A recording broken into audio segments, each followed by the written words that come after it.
त्यांनी या वाटेन जाऊ नको, तिकडून जा, चिखलात नाही तर तुझी वाट काढ आणि जा सांगितलं त्याला मी. तर ह्या ब्लॉगमध्ये फक्त माझी वाडी आणि माझं गाव. आंबे बघा, आंबे. आणि आमच्या गावात कसं बिबट्याचा वावर आहे. तर ही आमची देवडे गावची शाळा. टेरेस आणि टेरेसवरचा व्ह्यू. त्याच्यातून आयुष बसून जाणार रत्नागिरीला आणि रत्नागिरी तो वसई. आमच्या गावी या, एन्जॉय करा. नमस्कार मित्रांनो, स्वागत आहे तुमचं नवीन एका ब्लॉगमध्ये. तर मागचा तुम्ही शिमग्याचा ब्लॉग बघितलाच असेल, जे आपल्या गावच्या घरी पालखी येते. तर त्याच्या व्यतिरिक्त आम्ही गावामध्ये काय काय मजा करतो हे तुम्हाला ह्या ब्लॉगमध्ये दिसेल. तर हा ब्लॉग एंडपर्यंत नक्की पहा आणि एन्जॉय करा. तर आता आमच्या गावाचं घर थोडं अंडर द प्रोसेस आहे, बांधकाम चालू आहे. तर मम्मीला बघायचं आहे कसं कुठपर्यंत काम पोचलं आहे, तर तेच दाखवतो. तर तुम्हाला ते नंतरच पूर्ण झाल्यावरच दिसेल, आता दाखवणार नाही. टेरेस आणि टेरेसवरचा व्ह्यू. इथे आपली फौजदारवाडी आहे, इथे सावकारवाडी आहे. घराच्या बाजूलाच ते तुम्हाला दिसत असेल तर नदी आहे. फुल पावसाळ्यामध्ये फुल फोर्समध्ये पाणी असतं. फुल एन्जॉय. पावसाळ्यातून आमचं गाव आहे ना, कधीतरी या, फुल बेस्ट आहे, बेस्ट. मम्मीला आता जरा हाऊस टूर देतो चल ना इकडे. अरे बाबा काय नाही, हात लाव इकडे, हात लाव. अरे बाबा मम्मी टेरेस चाल, आता इकडे बघ. हा तिकडे बघ.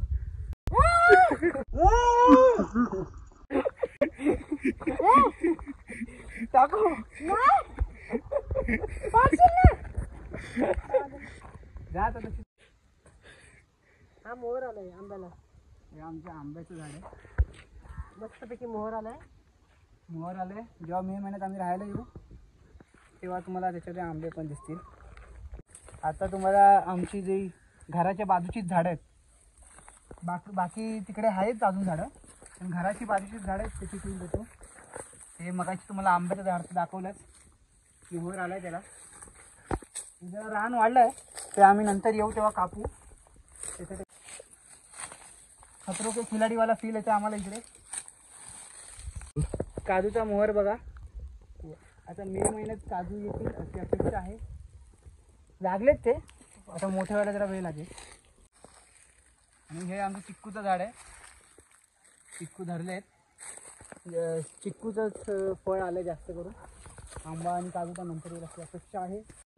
त्यांनी या वाटेन जाऊ नको, तिकडून जा, चिखलात नाही तर तुझी वाट काढ आणि जा सांगितलं त्याला मी. हा तुझ्या खरं सांगेन, मग या वाटेन जाऊ नको, तू जा चिखलात नाही तिकडून आता सगळ्या लेक्चर म्हणतो आहे आपला अंडरस्टँडिंग. आता तर नियम त्यांना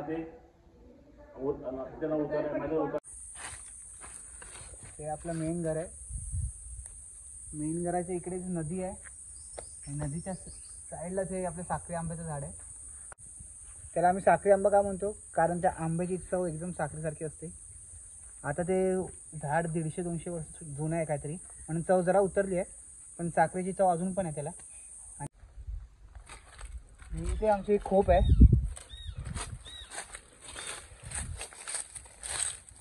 खोपीची लाकडे ठेवले. आता त्याचं जरा एक्झिस्टन्स कमी झालं आहे, पण अगोदर जेव्हा चूल असायची तेव्हा चुलीत लाकडं घालायला लागायची. ही लाकडं आम्ही इकडे साठवून ठेवायचो. जे आता पण सगळी लाकडं साठवून ठेवली आहेत ना, ती त्याच करीतात. म्हणजे कधी चुलीवरती जेवण बनवायचं झालं तर ती लाकडं वापरायची. पण आता कोण वापरत नसल्याने चूल ते तसेच पडून आहे. मला एक इंटरेस्टिंग गोष्ट दाखवतो. अगोदर लहान असताना आम्ही इकडे आंघोळ करायचो. इथे नळ असायचा, नळाखाली बसून आंघोळ करायचो आणि पाणी ह्याच्यात भरून घ्यायचो पाईप लावून.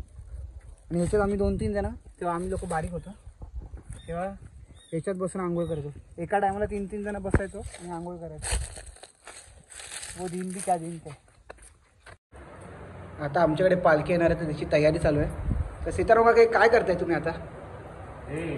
म्हणजे खेळायला होते बसतो आपण, त्यातून खेळायला प्रत्येकाला सण, नारळ, खोबरं, विडे वाटतोय. पालखी येणार तेव्हा आठ कारांची तयारी चालू आहे. म्हणजे आपले प्रत्येक कुटुंबाचं एक ओटी. हां हां 8 आहे टोटल. बोला की.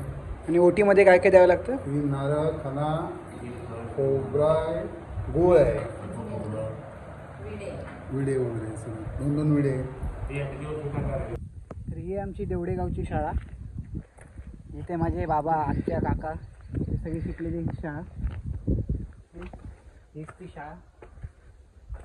आता तुम्हाला दाखवता नाही शकणार, पण तुम्हाला याचे वर्ग दाखवतो. दिसतात असे वर्ग आहेत. अशी वर्ग आहे शाळा. मस्त सुंदर असे ड्रॉइंग काढलेत. इथे गार्डन टाईप अशी छोटी छोटी रोपं लावली आहेत. आता जरा दुकानात आलो होतो, तर अशी माहिती मिळाली की आज आमच्याकडे पालखी नाही येणार आहे. मी तुम्हाला हा जो व्हिडिओ दिसतोय हा ब्लॉगमध्ये, तेव्हा जे कसं मी पालखीच्या अगोदर पण घेतोय, पालखीच्या नंतरचे सगळे व्हिडिओ मी एकाच ब्लॉगमध्ये घेतोय आणि एक शिमग्याचा पालखीचा ब्लॉग वेगळा बनवतोय. तर असं कळलं की आज पालखी नाही येणार आहे. खाली सगळ्यांची तयारी चालू आहे. पालखी आता ओटी तयार, ओटी वगैरे तयार करतात. आंबे बघा, आंबे लागलेत. वाटेनीच जाताना एवढे आंबे आहेत. आंब्यांची कमी नाही बाय, फक्त आमच्या झाडांना लागले तेवढी गोष्ट आहे. आता आमच्या प्रोग्राममध्ये सारखे बदल होत आहेत. कालपर्यंत डिसाइडेड होतं की आज दुपारी नैवेद्याला आमच्याकडे येणार, पण नंतर काल रात्री डिसाईड झालं की 12 नंतर येईल आमच्याकडे, म्हणजे 4-5च्या दरम्यान. पण आता दुपारी आता 3 वाजता कळतं आहे की आज आमच्याकडे येणारच नाही, की उद्याच येणार आहे, शुक्रवारी येणार आहे.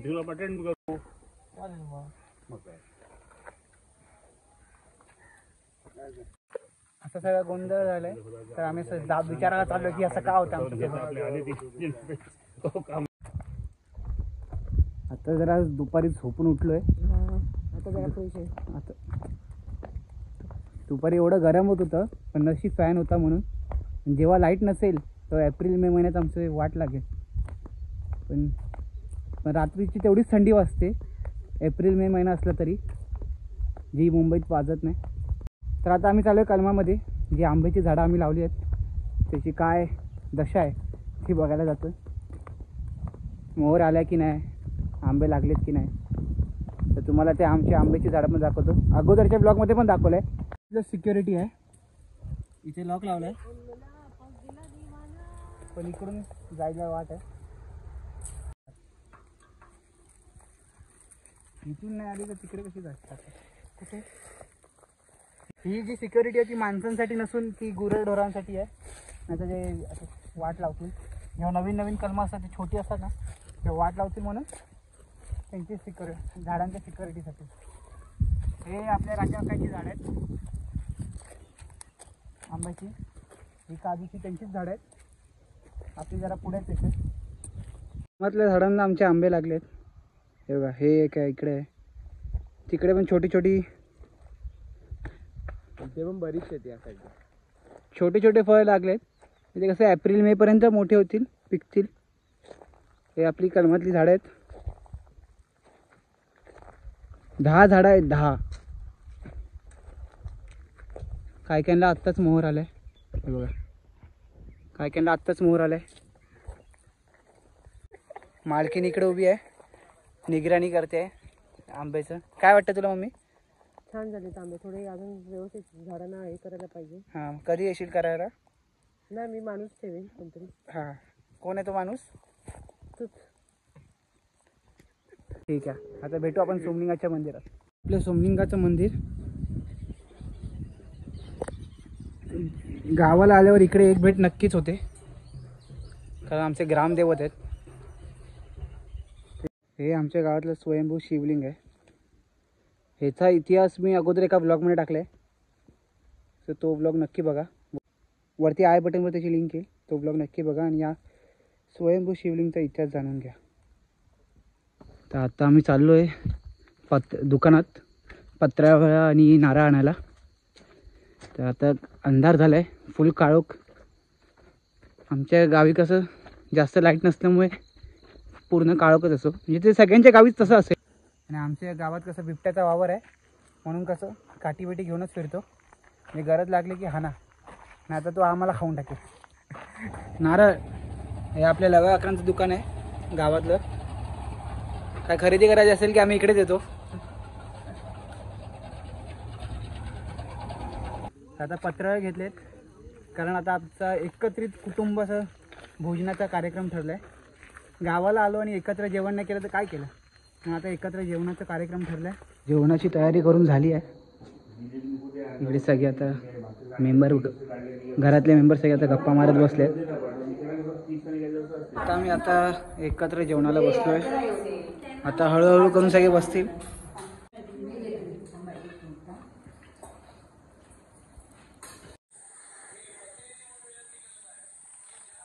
सुंदर अशी सकाळी सकाळी सकाळी असं गरमागरम चहा. निसर्ग बघा कसा सुंदर आहे.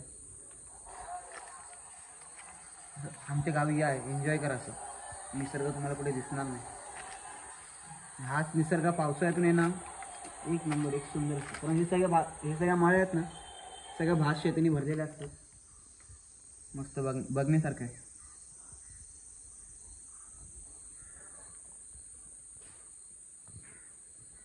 भारी नुकसान केलंय मनने.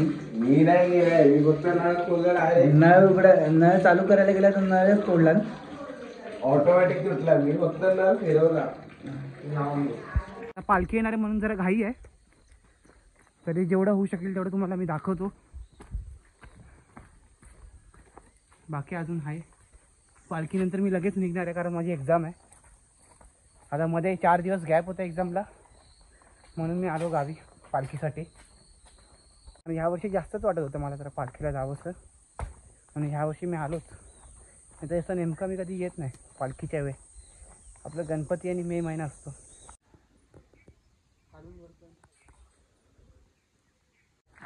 हे आमच्या बिटकी आंब्याचं झाड आहे. बिटकी आंबा म्हणजे चुपायचा आंबा पण बोलतो आपण. माझ्या बिल्डिंगमधल्या लोकांना आणि गावाल्यांना ऑफकोर्स माहिती असेल ह्याची चव काय आहे. सगळे याचे फॅन आहेत. आत्ताचा या आंब्याला मोहर आला आहे, तर कदाचित येतील ह्यावर्षी पण आंबे. आणि हे जे तुम्हाला दिसतात ना, हे लालवालं दिसतंय का, हे जे लालवाल्या मुंग्या दिसतात का, त्याला बोंबील असं बोलतात. आणि हे जर चावले ना, असं दुखतं ना, असं फोड्या बिड्या येतात. आणि साऊथ साईडला ह्याची चटणी पण बनवतात बोंबीलची. तुम्हाला माहिती नसेल तर जनरल नॉलेज. तर ह्या ब्लॉगमध्ये फक्त माझी वाडी आणि माझं गाव ह्याबद्दलच मी तुम्हाला सांगणार आहे. हा ब्लॉग जरा तुम्हाला बोरिंग वाटू शकतो, पण काय प्रॉब्लेम नाही. कारण माझी आठवण म्हणून मी हे ब्लॉग चॅनल ओपन केलं आणि हे व्हिडिओज मी बनवतो. तर आपल्या आता निरोपाची वेळ झाली आहे. आता आमची 3:15ची गाडी आहे. S T Sakharpa to Ratnagiri. मी रत्नागिरीवरून ट्रेन. चला बाय बाय. जेव्हा गाडी येत होता गाडी सुटली साखरपातून आणि आता देवड्यामध्ये 3:15 वाजता गाडी येणार आहे आमच्याकडे शाळेजवळ, 1 नंबर शाळेजवळ. त्याच्यातून आयुष बसून जाणार रत्नागिरीला. आणि रत्नागिरी तो वसई विरार फास्ट. चलो निकलो भाई, अगले बरस बोलो. सगळं विसरलं तरी चालेल, पण आल्यावर आणि जाताना आपल्या देवाच्या पाया पडणं गरजेचं आहे. आणि आम्ही सगळे पाया पडतो. आता आम्ही निघालोय. आता आमची ST जी 3:15ला येणार होती ती थोडी लेट झाली आहे, पण ठीक आहे. आम्ही तसं तर लवकरच निघतोय. 7:45ची ट्रेन आहे आमची. अगोदर गेलेलं बरं. तर चला.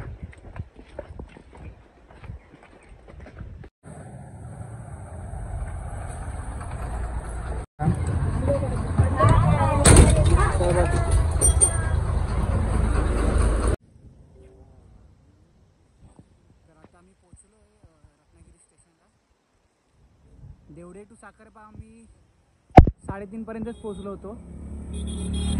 4:15ला गाडी यायला पाहिजे होती आपलं साखरपा टू रत्नागिरी, पण आली 5:30ला. 5-5:30ला आली काहीतरी. आणि एवढी गर्दी होती की मला स्टँडिंग यावं लागलं. आणि तुम्ही जर मला ओळखत असाल नीटपैकी तर तुम्हाला माहिती असेल की माझे वॉमिटिंगचा प्रॉब्लेम आहे. प्रवास मला झेपत नाही. तरी स्टँडिंग ग्रुपचे सगळे घाट फिरून तरी मी स्टँडिंग होत होतो. छातीच्या लेवलपर्यंत आली होती उलटी, पण कशी बशी कंट्रोल केली. नुकतीच मला बसायला सीट मिळाली म्हणून बसलो. मन स्टँडिंग होतं. मनला पण आली होती इथपर्यंत. तसं मनला त्रास नाही आहे, तरी मनला आली होती उलटी.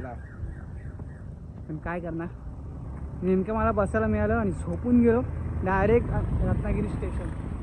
करमरी हॉलिडे स्पेशल आमची आहे, म्हणजे आम्ही त्या ट्रेनला जाणार आहे. आता त्याच्या अगोदर आम्ही नाश्ता करून घेतो. जरा प्रवास झाला, नाश्ता नाही केला. आता मिसळपावचा नाश्ता करून घेऊ. मनला साखरप्यात पण खायचा होता मिसळपावचा नाश्ता, पण तिकडे वडापाव खाल्ला आम्ही. तर आता रत्नागिरीला आलो तर मिसळपाव तरी खाऊ. Bye bye Konkan. आता आमचा नाश्ता वगैरे तर झाला आहे. आता बघू रात्री काय खाल्लं पिल्लं. चिपळूणला काय 2 वडापाव खाल्ले तर डायरेक्ट वसईला उठणार. तर जास्त काय शूट करण्यासारखं तर नसेल. तर आता सुखरूपपणे आम्ही विरारला पोचलो आणि आपली पालखी पण निर्विघ्नपणे पुढच्या वाडीत गेली आहे. आणि एक आनंदाची गोष्ट म्हणजे आपल्या चॅनलने 500 सबस्क्रायबर क्रॉस केले आहेत. अजून देखील तुम्ही चॅनलला सबस्क्राईब केलं नसेल तर चॅनलला सबस्क्राईब करा. आणि जर पालखीचा ब्लॉग बघितला नसेल तर तो पण जाऊन बघा, लिंक डिस्क्रिप्शनमध्ये असेल. आणि ही व्हिडिओ आवडल्यास व्हिडिओला लाईक करा आणि व्हिडिओला जास्तीत जास्त शेअर करा आणि चॅनलला सबस्क्राईब करायला विसरू नका. थँक्यू.